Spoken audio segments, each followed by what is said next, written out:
You're watching Wired. Live.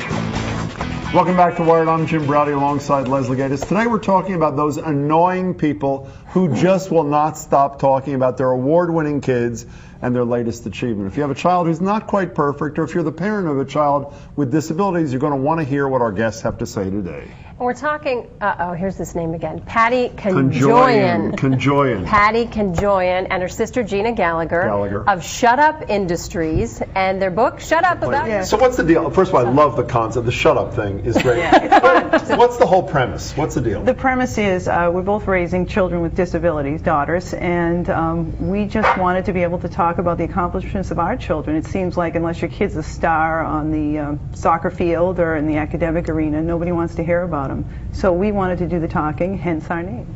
So how did you get together and say we're going to write a book about this and make it fun? Well, we've always been a little goofy.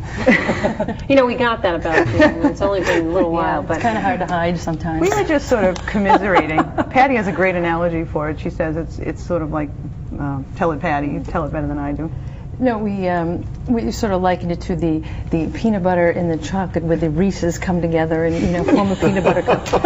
But it is a beautiful image. Yes, but Gina's a professional writer. I am not, although I guess I am now. But I've always used writing as a coping mechanism, and sometimes on the days that were the most difficult with my daughter, I write goofy emails or something, and that was just sort of my release.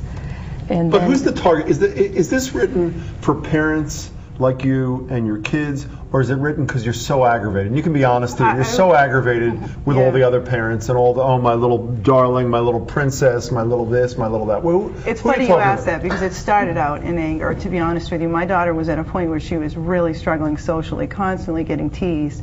And I would be around other parents who were bragging about, we would just, survival was what we shot for every day. And we'd be around people that were constantly bragging about their kids. And I just felt like I didn't fit in. Nobody understood me. And as a professional writer, I did what comes naturally, is I just started writing down my feelings. And, Patty and I had talked about some of the books that were out there. And while a lot of those books are helpful, they're depressing. We used to say, you got into depression after reading that depression book? So this is kind of a fun one, and you do a little outline, and I was laughing my head off, the chapters that you have, and of course I can't find my paper, but the sports chapter, why do we have to follow the ball mom when it's much more fun to follow a bee? And if you have a child in your life who has something that makes them a little bit different, I have a child in my life who has Asperger's syndrome, and